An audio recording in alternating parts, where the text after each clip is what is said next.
In this episode, I want to share with you today that one clearing I did early on in the opening of my spiritual path that made me question, can I do this? Do I have what it takes to do this emotionally? Because sometimes it can be really difficult.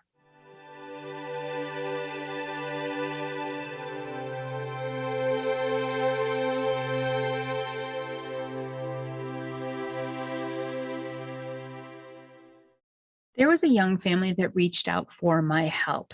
This was a mother and a father, and they had one child, a little boy that was somewhere around 1 to 2 years of age. They had researched and reached out to different people looking for help, and they came to the conclusion that the energy in the home was bad, that they needed somebody to come in, a professional to come in and balance the energy or clear the energy, and that's where I came in. What had been happening for this family is the little boy had started to become scared, and he would wake up in the middle. At first, he would wake up in the middle of the night in fear, crying in fear, not crying for just wanting mom and dad, but crying in terror and fear. Eventually, it got to where the mom had mentioned that the little boy didn't even want to go into his room. So this was a pretty serious case. And for me, that goes up to the top of the list. I asked the family to leave, to take the boy somewhere else. The last thing I wanted was to come in, stir everything up and be clearing it and have the little boy affected by that. So the family left. And I was there balancing and clearing, doing what I do, ground clear, protect, scanning the area, getting a feel for what energies are around me. And that's when I saw it. I was standing in the living room, and the male spirit that was stuck, that was causing this fear, appeared to me.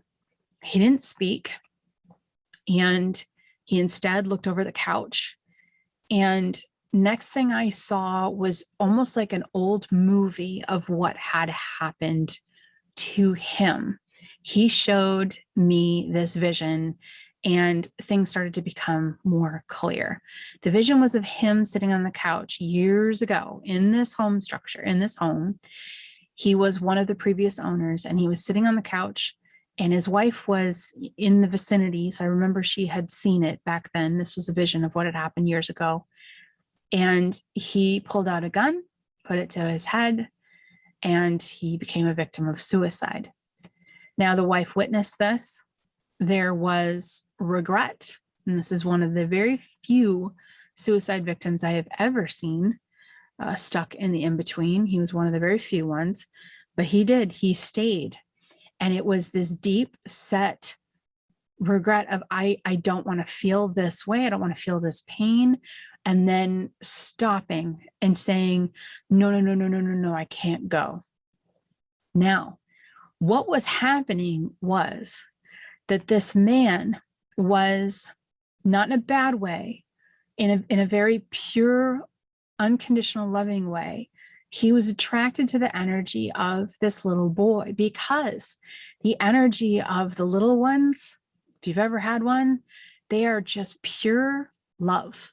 Pure unconditional love. They don't hate. They don't judge. They don't have any of that baggage, not until they're taught it. So please don't teach young people that. But he was drawn toward the little boy simply for the fact that this little boy's energy felt wonderful, felt pure, clean, not twisted up, not scarred, not marked, and it brought this man comfort. Now, is this right? Probably not. I don't know that I would want someone who is deeply struggling hanging out with my 1-year-old boy and, kind of sucking the energy off of them and saying, oh, I feel better when I'm around you. It's probably not right, but we have to remember that this man was seriously confused. He was stuck and he was lost. So I remember looking at him and saying, you want peace. Yes, you want, and he would say, yes. And you want this to all just be done. Yes. And so I worked with him. Look around. Can you feel an area that is lighter than another? And he actually worked with me.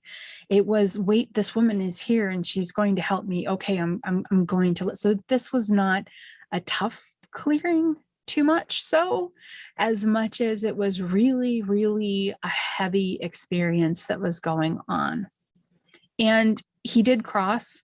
His wife was there in spirit form. I don't think that she was stuck, if my memory serves. I mean, the memory of the situation was pretty strongly on the gentleman and what had been happening with him. But he crossed, and whether she crossed earlier or crossed then, she crossed as well. And I was able to sweep out the old stagnant energy in the house, lift it up, and fill the house with love and light. Now, I say all this because this is mechanically what I walked through. But what I want to really share with you in this episode is this was devastating for me to witness. I witnessed it, witnessed it. And then I witnessed this man in spirit form sitting in the corner of this little boy's room. And I witnessed the vision of this little boy being in terror of this man. And it was hard. It was emotionally difficult. I'm not going to put myself in that level of emotional difficulty as much as the mom was going through, or the dad was going through, or this beautiful little boy was going through, but this weighed on me very heavily. And I was standing in the living room, looking out on the front yard, thinking to myself, I don't know that I can do this. I'm being really honest with you here. I was thinking, I don't know if I can do this. I was crying. What I had seen was really upsetting. What I knew that had happened of this little boy being so terrified of this man who was just so confused and lost and attracted to the pureness of this little boy's energy. It was all just overwhelming and heavy, heavier than I felt like I had signed up for. Do you know what I mean? This was one of my first really difficult clearings, and not difficult in the mechanics. The whole place was ready to be cleared. He was ready to go to the other side. That part wasn't tough. It was the magnitude of the emotions involved for everyone that had experienced this situation. And I was looking outside, and I was thinking to myself, I don't know that I can do this. This is hard. This is a lot. And this is very emotional. And now all of these visions that I just had of this child terrified, of this man committing, passing from suicide, all of these emotions that I've had, they're just a lot. It's really a lot. And I decided to do one more sweep of the home.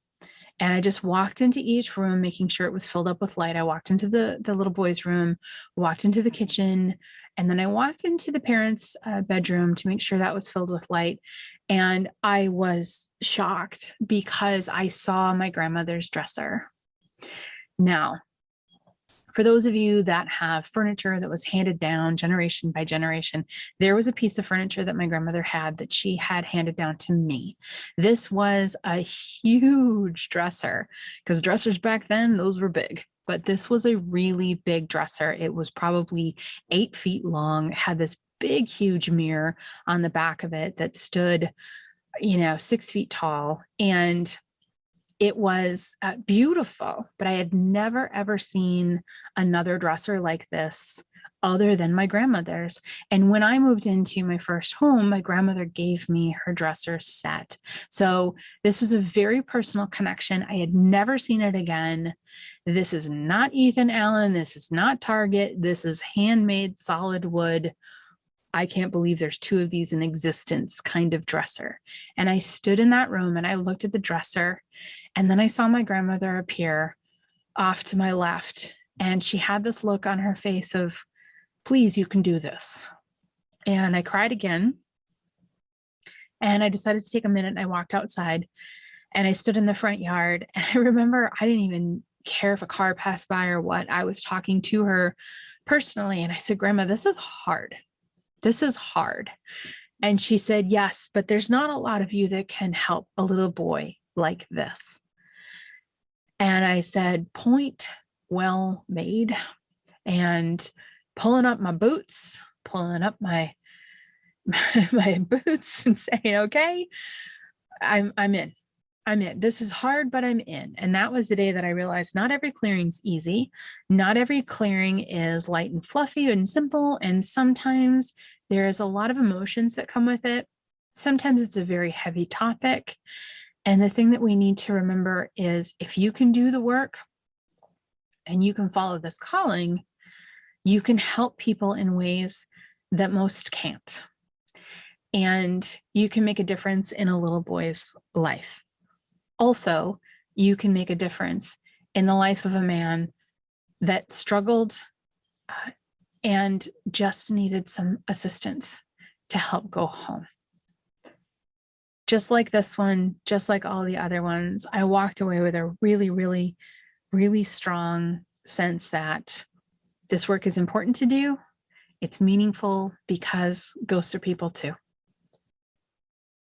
This podcast is brought to you by the SAGE Method, the most comprehensive and down-to-earth intuitive development training available.